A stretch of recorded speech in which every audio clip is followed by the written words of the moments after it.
Welcome to the video on user management for the child protection and GBV modules of proGres v4. The objectives of this video are for you to understand the security access for UNHCR and partner staff when using the child protection and GBV modules of v4, to apply the user profiles for the child protection and GBV modules appropriately for users in your context, and to understand the user management process, including initial profile setup and AMP. Please note that this video is intended to be watched in combination with the user profile video in this series. If you have not yet watched the user profile video, please go back and watch that first before watching this video, as we will reference things covered in that initial video. As you will remember, in the child protection and GBV modules of proGres v4, the user profiles are slightly different than those in the other modules found in proGres. There are 6 user profiles.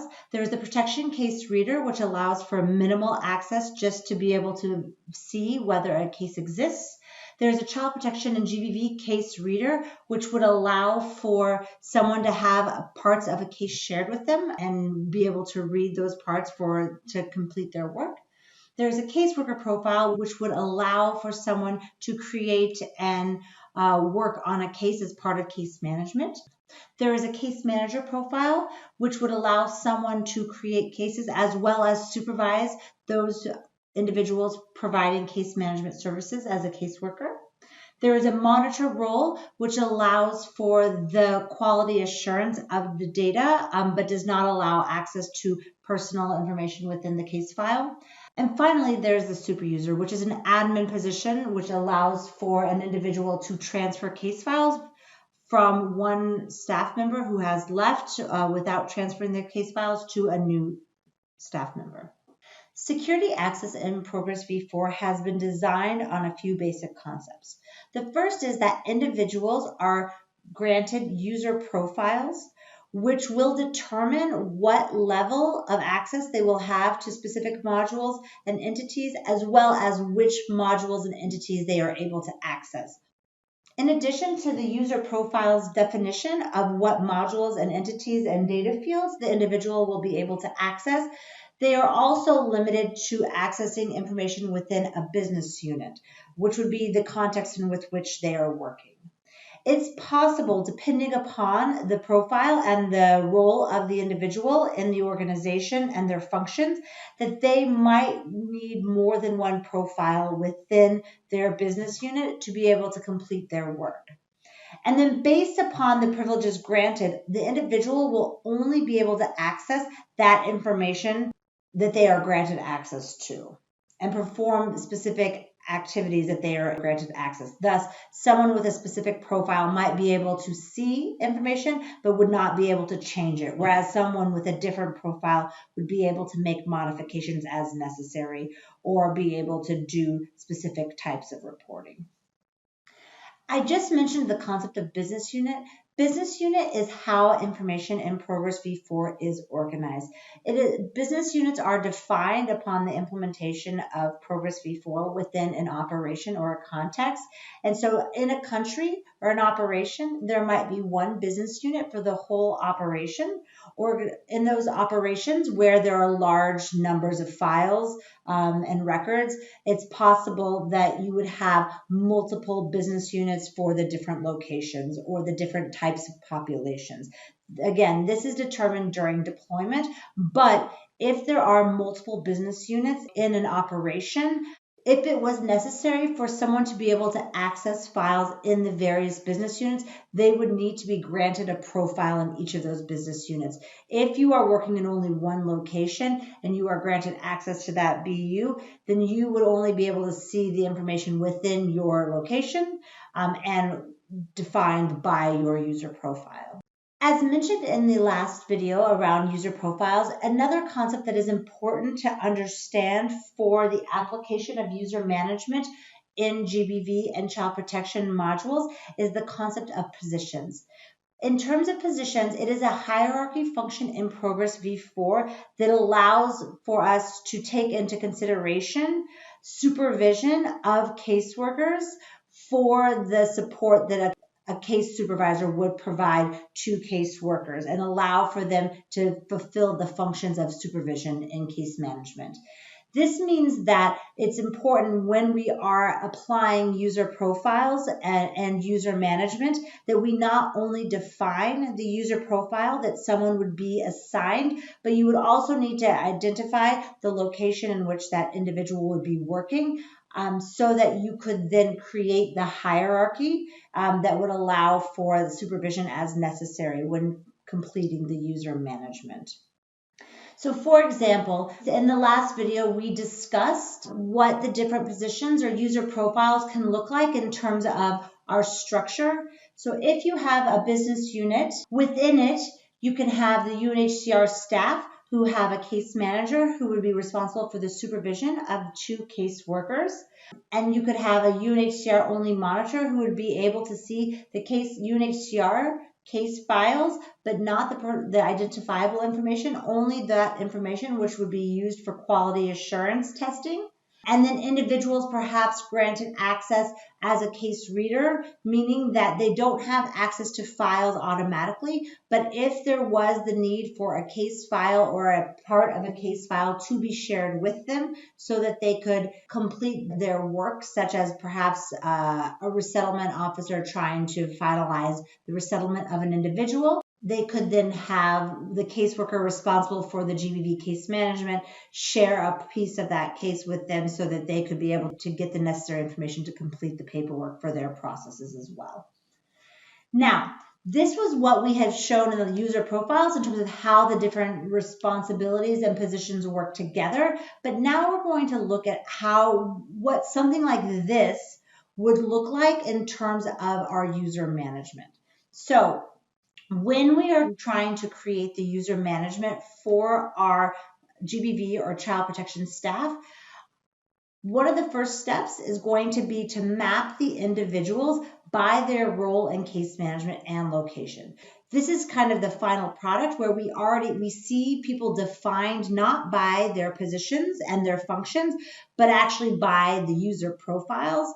To get to this point, you first need to actually map out the individuals. And then you will be able to go through and identify then those people who are providing linked services to GBV or child protection. So perhaps not direct GBV or child protection staff, but those who are serving a specific function that might result in them needing to be able to access cases on an ad hoc case-by-case basis. We would identify who those individuals are, and that can be also identified through focal points who have been identified within the SOPs for the other modules. And then finally, you would need to go about identifying individuals responsible for GBV and child protection reporting. So those who are responsible for generating the statistics, then those people would need to as well be added into the organogram that you have used to map out the individuals that would have engagement with GBV or child protection cases. Once you've done that, so we'll walk through this now. I'll give you an example. So for step 1, what we should do, and I'm going to use a GBV example here, but you would do exactly the same thing for child protection as well. I'm pretending I'm in an operation, and I'm going to map out. And now we're going to walk through those steps step by step to help you understand what it looks like to set out the user management for the GBV or child protection modules. So in this example, I'm going to pretend to be the GBV focal point for UNHCR's Operation X. And I'll be working in combination with my colleagues and registration focal points responsible for the deployment of V4 to help them identify the individuals that would then need to be granted access to the GBV or child protection modules. So as we said, in the first step, I'm going to be mapping out those individuals who are working directly on GBV case management. Now, this can look very different in different operations due to the fact that our engagement with case management might be different in some locations where we provide direct service provision, and in some locations where we actually are mainly just providing referrals to specialized partners who are providing the GBV case management, or this is the same for child protection. But in this location, we have 3 offices. We have a sub-national office A and a sub-national office B, and then a national office.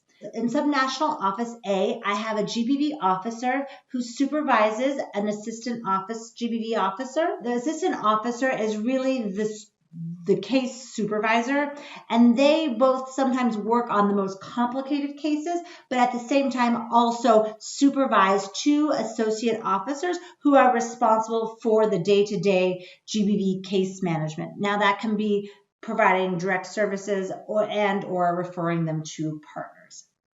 Those are our direct GBV service providers in subnational office A.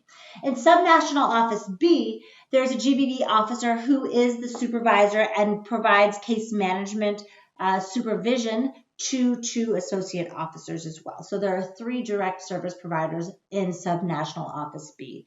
And then finally, at the national offices, there is 1 GBV officer who periodically gets involved in GBV cases if they come to the national office, as well as sometimes supporting any more complex cases from the subnational offices or transfer cases. So that is the first step. We have mapped out the GBV officers, or those providing direct service provision to GBV survivors.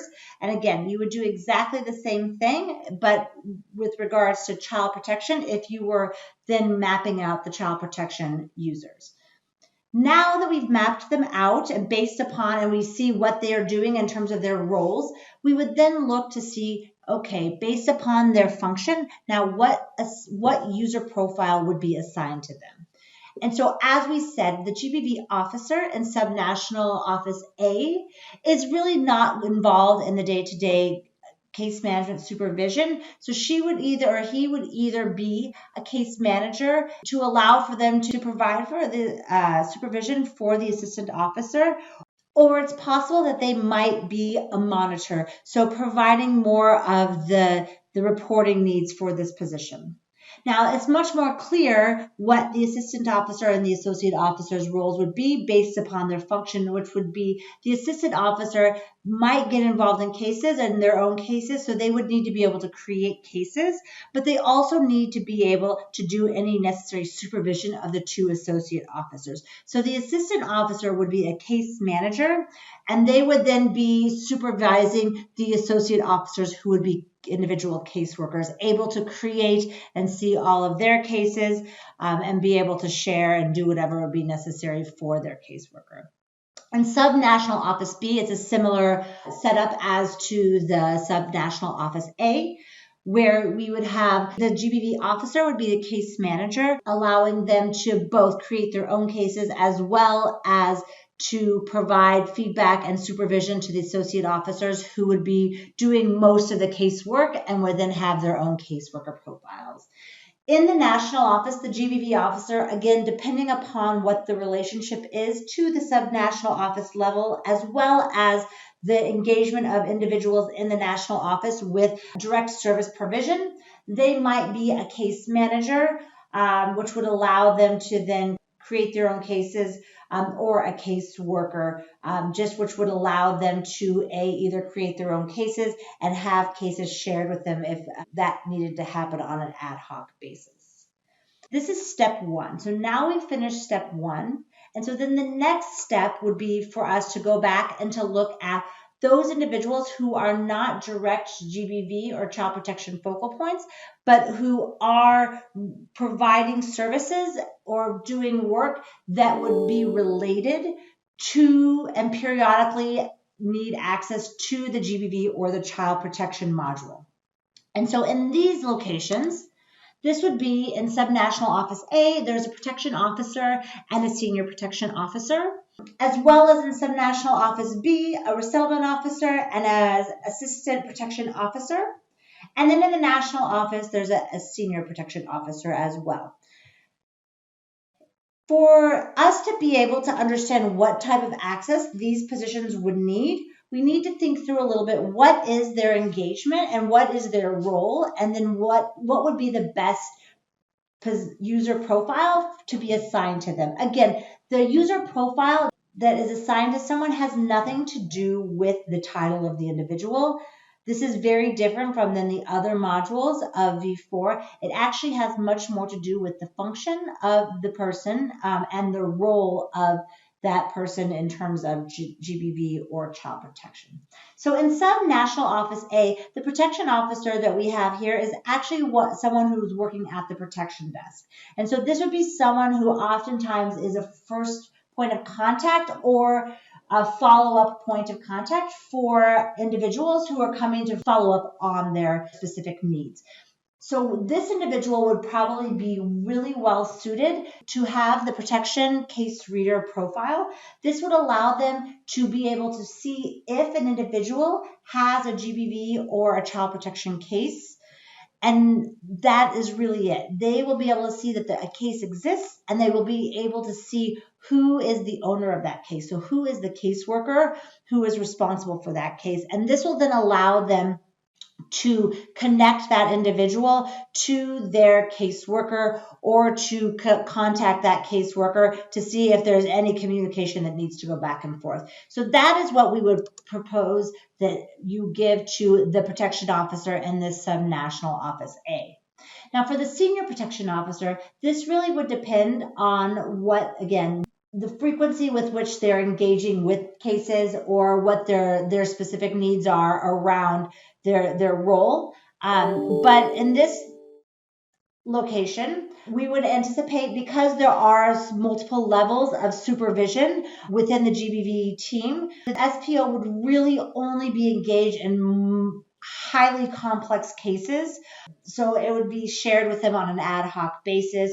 So in this case, the SPO most likely would be either a GBV case reader or a caseworker. Now, the difference between these two would be if the SPO just needs to have access to information that's shared with them, but does not need to be able to write in that file, then a GBV case reader would be a sufficient profile. But if it's possible that the SPO would ever get directly involved in the case, would take over, would need to be able to write recommendations or comments within the file, then they should be granted a caseworker profile so that that case could be shared with them and they would be able to then write in the file in addition to just being able to view. Now in Sub-National Office B, you would see, as we said, the same with the GBV officers. We've already done those, but we have a resettlement officer here and an assistant protection officer. The assistant protection officer is similar position to what we had in Sub-National Office A, so they would also be granted a protection case reader. That way they could see if a case exists, and they would then be able to connect the individual to the caseworker, the appropriate caseworker. The resettlement officer is a different case, but similar a little bit to the SPO, as in oftentimes what needs to happen for resettlement officers is they will need to be granted access to specific parts of a GBV case at specific points within the resettlement process. Now, what the GBV case reader will allow is that resettlement officer can request to the caseworker that this is what they're doing with this individual and can request specific access, and then the caseworker responsible for that case would be able to share that part of the file with the consent of the survivor so that paperwork or that process would be able to be completed. It's important that when the SOPs are being developed for both the GBV or child protection, if this is child protection module you're working on, and the resettlement officers, that the SOPs clarify who is the specific person within the resettlement unit who would be considered the GBV or the child protection focal point.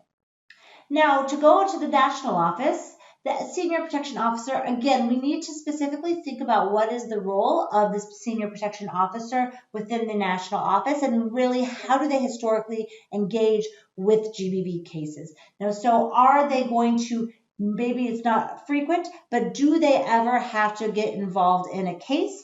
And if so, then would that be a caseworker or a case reader profile, again, depending upon whether they would actually need to be able to write in the case or if it would just have something shared with them so they can see the information. And again, it would also depend upon the relationship between the SPO and the GBV officer. If the senior protection officer is supervising the GBV officer in the national office, then it's possible that individual would be a case manager so that they can then both get cases shared with them or create cases in very complex cases, and also at the same time be able to provide supervision to the GBV officer in the national office. So it's highly possible that the SPO in that position could be any of those three positions, just based upon what their specific needs would be to be able to complete their role as senior protection officer in that national office. So for this specific national office, I've gone ahead based upon my imaginary world and what these individuals do. The GBV officer, we've granted them a caseworker. We've decided that the caseworker profile is going to be the most appropriate for them because they're doing direct service provision. And then the senior protection officer would also be granted a caseworker profile because they do need to be able, while they're not frequently involved in cases directly, they would need to be able to be brought into specific, very complex cases. Thus, we would want them to be able to have the case file shared with them and at the same time be able to read or write or do whatever they would need to do in order to be able to perform their function as senior protection officer. So now we've done the first two steps of the user management, initial mapping. And the third step is going to now look not so much at those individuals who need to be engaged with the GBV case or the child protection case because of case management, but more those engaged for the purpose of monitoring and evaluation or quality assessment. Because the child protection and the GBV modules have, again, our specific security profiles so that people don't have access to all cases in a business unit, but they have access on a case-by-case basis. It is important that then there is consideration around how you will be able to generate the statistics necessary from your case files for case management key performance indicators. And what this would require is for some basic quality assurance. And so in this situation, we have an IMO, an information management officer, based in the national office who really works closely with the GBV unit and helps them to produce their annual statistics and this sort of stuff. And so this IMO would be very well placed to be the monitor for this setup, meaning that they would be able to access all of the case files generated by the caseworkers or the case managers in these different offices, but they aren't able to access the personal data, meaning that any of the fields such as the name or the case history where we write things out, that's not accessible to a monitor. What's accessible to the monitor are the drop-down menus, and this would allow to make sure that if there's any errors or problems with the data quality, that these individuals, the IMOs, would be able to identify those problems. They are not able to write, so they would have to then contact the caseworkers to have any errors or things corrected, but that they would then be able to work with the GBV officers or whoever's responsible to then generate the statistics for analysis to be done by the GBV team, or in the situation where this is a child protection example, for the child protection team. And finally, then, there's a discussion around the super user. The super user is basically a system admin position. It was specifically created to allow for cases who are created or owned by a caseworker. If that caseworker was to leave the operation or the business unit, that the super user would be able to transfer that case from the departed caseworker to a new caseworker. This oftentimes would happen in times of big transitions or when you have a specific individual who's left that lots and lots of cases. So what we tend to suggest with a super user, it's not a position that would always be designated.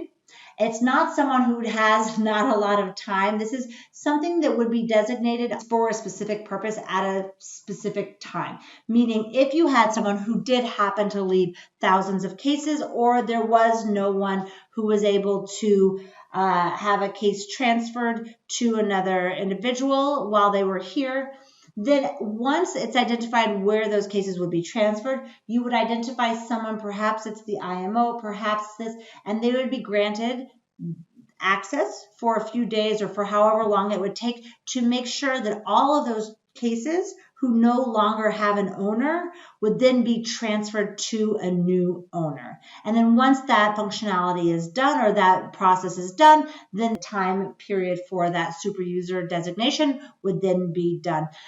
It is really important to remember that the super user functionality is a system admin role and requires a lot of time to do admin work such as transferring cases. Thus, it should really be considered who would be best placed at the specific time that you need the transfer files. You would be best placed to identify who that system admin would be, have the time to be able to do those transfers. This can be done at the time necessary through the AMP portal. So this is what this should look like after you have completed the 3 steps of the initial mapping. This is something you would usually do when you are doing the initial implementation of GBV or child protection modules within your operation, or if you've had a significant change in terms of structure due to new location, you're restarting, you've had a significant turnover, or if you're starting with a new partner, that you should then make sure you go through this process as well to make sure that the organogram is then completed as well for partners. So this is something that we have focused here on the UNHCR staff, but you would then, as I said, do this then for a separate one for the child protection module. And you would also then do a separate one for any of the partners that you would then be working with or implementing the GBV or the child protection modules with. Now, once you've done this, so now you have it mapped out what positions you need and the relationship between these positions. And so now we would go into the user management process.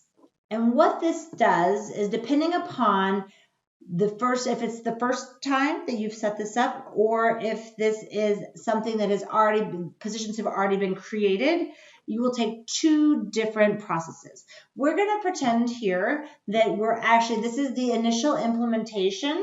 So taking what we've just done, to make the example a little bit easier, I've taken just the sub-national office A organogram here so that we can then go ahead and show what this looks like to map out.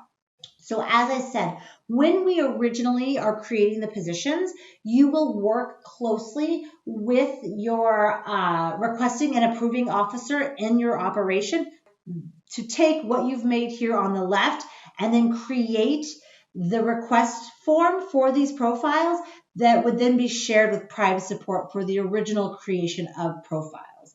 Once this has been done initially, then we will talk through the AMP, which is a portal which will allow operations to do their own updating of user profiles. But the initial creation has to go through your requesting and approving officer, who will then submit this request to prime support. The requesting and approving officer will go to the link shown here, and it will generate them a table, which requires us to identify what is the user profile we're looking for, to identify the business unit. Then if it's a CP position, you would put that here, or the GBV position here, the user type, so is it UNHCR or a partner, and then the location. So again, what I've done here is mapped out in the table what we have here on the left. So the first one is we have a case manager position. So we need to create a case manager position, and BUX, that was the name in case you didn't see it in the last thing. And that's a case manager. It's a UNHCR staff, and it's in sub-national office A. Same thing again for the next one. We need to create a case GBV case manager. Same thing. We need 2 case workers. And then we would need to create the protection case reader. I ended up making this a GBV case reader. So we have these here. Now, the reason why I've shown this here, this isn't the actual template. It's an abbreviated version. I'll show you the real template in a moment. But it's important to know that if you were to take the business unit, the position, the user type, and the location, these 4 pieces of information together create what we call the position. So I can know which individual and position I'm referring to by putting these together. So BUX, case manager, UNHCR, and from the sub-national office A. This is what we consider the position. And this becomes important when we get to the real table, which is I will show you now. And this will be the form that the requesting and approving officer will use. It would be exactly what I just showed you, except for these, we would put them here. So this is the options that we talked about. We'd create the business unit, the position, if it's a child protection or a GBV, the user type, the office, or the location. And then this is automatically, that position I told you about in the last slide, that is what is automatically generated here. And then, very important for child protection and GBV, finally, it's important that we then identify the parent position. And what this does is this is our positions that we talk about around the ability for supervisors to be able to see the files of those people that they're supervising. That also needs to be indicated for any of the positions that require supervision.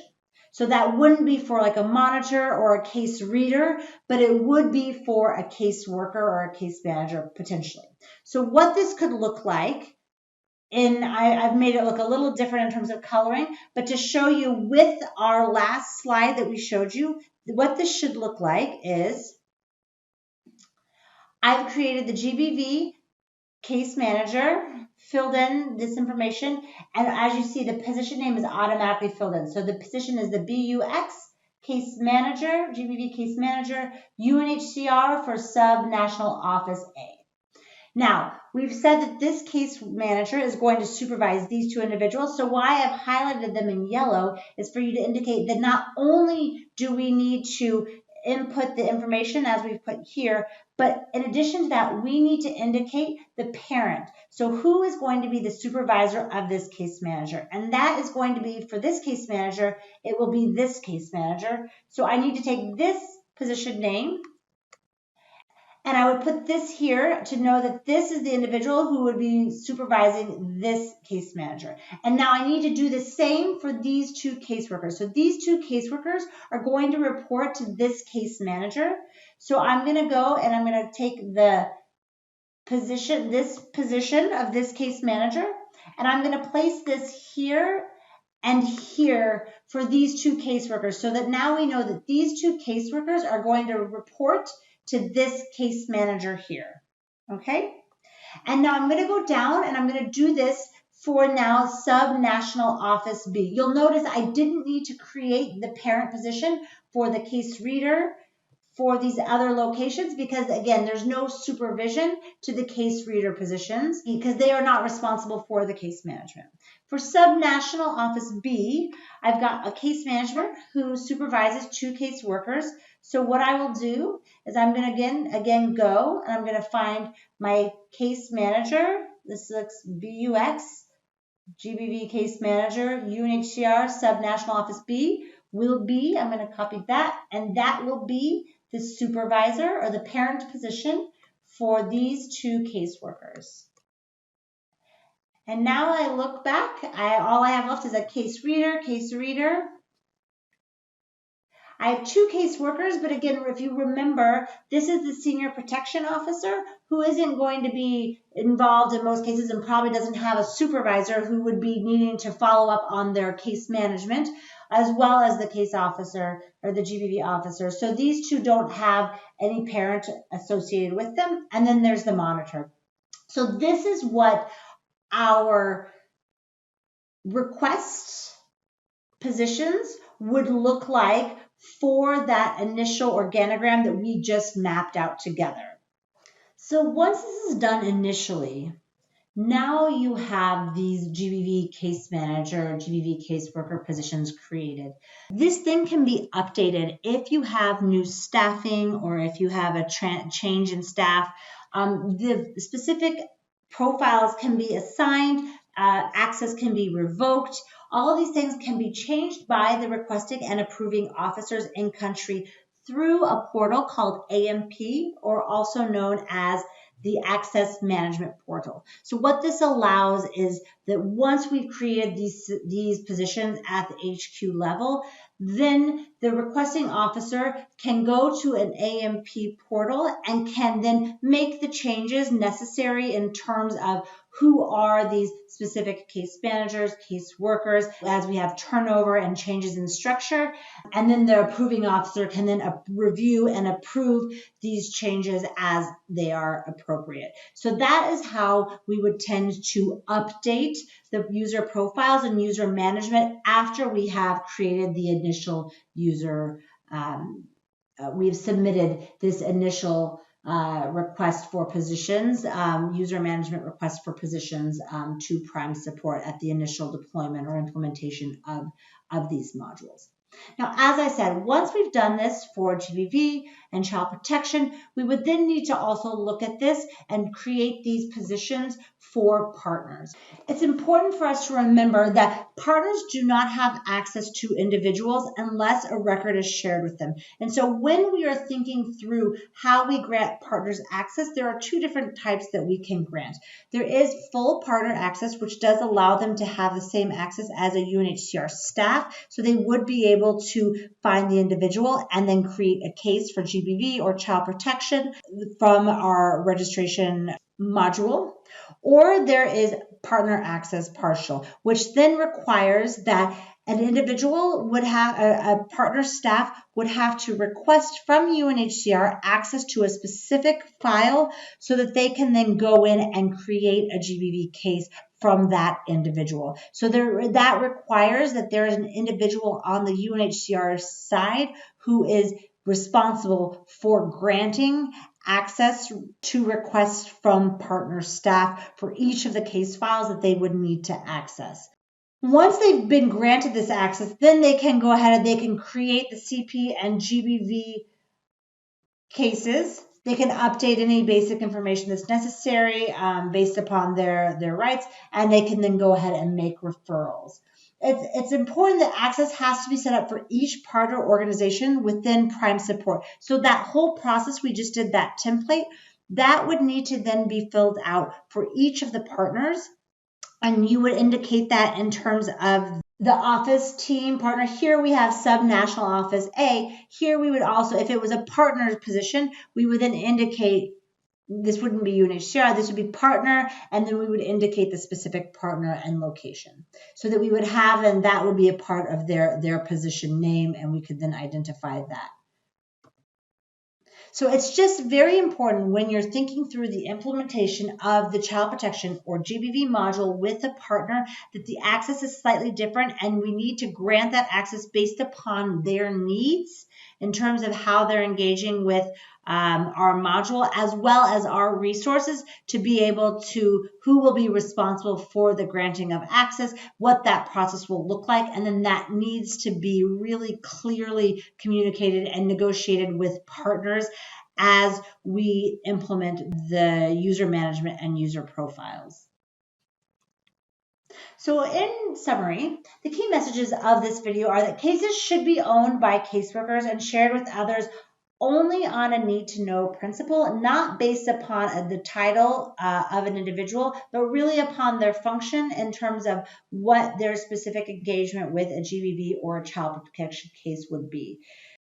Using different combinations of user roles would allow for flexible options for different operations. As you can see, the way we assigned the user profiles in this video were very much based upon the specific needs of the different staff in the different offices, and it really depends upon kind of how the structure is in each of the specific sites where we are assigning user profiles.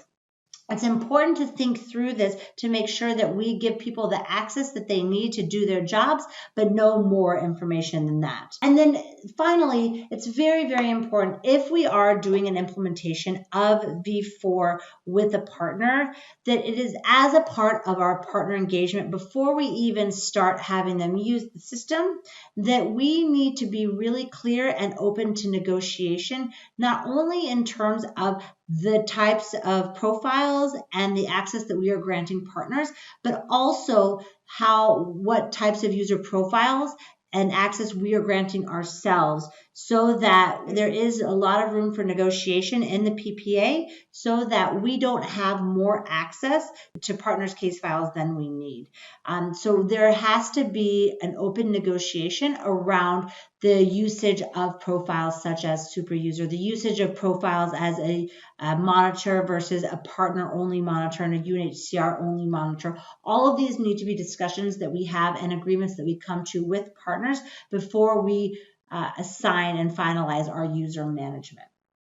I hope this video has been helpful, and thank you very much.